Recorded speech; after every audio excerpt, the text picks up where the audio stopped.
दोस्तों, राजनीति की एक सच्चाई है कि यहाँ 1% अपवाद को छोड़कर यहाँ हमाम में सब नंगे हैं। और कायदे से देखा जाए तो चुनाव के वक्त प्रचार प्रसार में, गाड़ियों में, खिलाने पिलाने में, खरीद फरोख्त में कार्यकर्ताओं को मैनेज करने में इतना पैसा खर्च हो जाता है कि चुनाव आयोग द्वारा जो लिमिट तय की गई होती है उस सीमा से कम 3 गुना और ज़्यादा से ज़्यादा मैक्सिमम 50 से 100 गुना तो पैसा खर्च हो जाता है। अब उस पैसे को नेता कहीं से तो कमाएगा ही। अब जो पैसा जनता की सुविधाओं के लिए जनता तक पहुंचना चाहिए था, उसमें वो कमीशन खाने लगता है, वहाँ घपला करने लगता है। अर्थात साफ शब्दों में कहें तो जो पैसा उसने चुनाव जीतने में लगाया है उसको कमाने के लिए वो घपला करने लगता है। खैर, बीती 24 मई को आम आदमी पार्टी के पंजाब के मुख्यमंत्री भगवंत मान जी ने अपने यूट्यूब चैनल पर एक वीडियो अपलोड करी है, जिसमें उन्होंने बताया है कि टेंडर में कमीशन मांगने को लेकर उन्होंने अपने एक मंत्री को अपने मंत्रिमंडल से बर्खास्त कर दिया है और अब उस पर कार्रवाई करी जाएगी। वो चाहते तो इस जानकारी को छुपा सकते थे, क्योंकि जानकारी किसी मीडिया चैनल पर नहीं थी, किसी विपक्ष के पास नहीं थी, पर क्योंकि वो करप्शन के खिलाफ हैं, भ्रष्टाचार के खिलाफ हैं, इसलिए उन्होंने अपने इस मंत्री के ऊपर कार्रवाई करी है और इस मंत्री को अपने मंत्रिमंडल से, इस पार्टी से बाहर निकाल दिया है।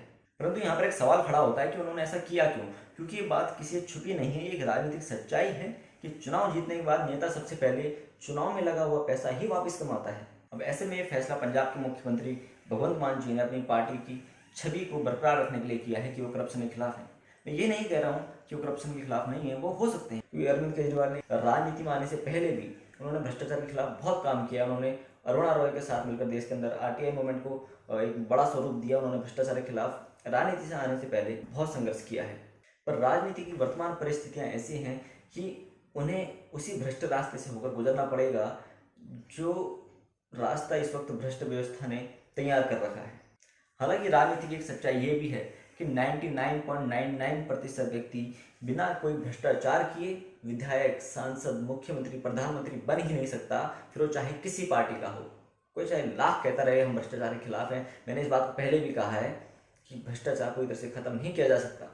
हाँ, कम जरूर किया जा सकता है, वो भी तब जब किसी पार्टी की नीयत हो तब।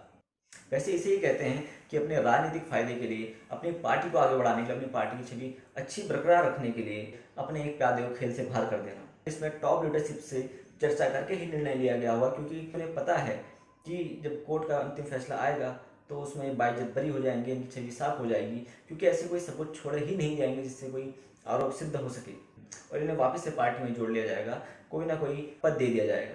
तो जैसा कि वीडियो की शुरुआत में मैंने कहा था कि 1% अपवाद को छोड़कर यहाँ हमाम में सबको नंगा होना पड़ता है। अर्थात आज के वक्त में राजनीति इतनी खराब हो चुकी है कि चुनाव जीतने के लिए कोई और रास्ता छोड़ा ही नहीं है इस भ्रष्ट व्यवस्था ने। अंत में मैं यहाँ पर एक सवाल नेताओं से पूछना चाहूँगा, क्या जो चुनाव की लिमिट या जो चुनाव के खर्च की सीमा जो चुनाव आयोग तय करता है, क्या आप उतने ही खर्च में चुनाव लड़ते हैं और चुनाव जीत भी जाते हैं? अगर कोई व्यक्ति आपसे कहता है कि हाँ वो उसी खर्चे में चुनाव लड़ते हैं जो सीमा तय करी जाती है चुनाव आयोग के द्वारा, तो मैं आपको बता रहा हूँ वो झूठ बोल रहा है, वो आपको मूर्ख बना रहा है।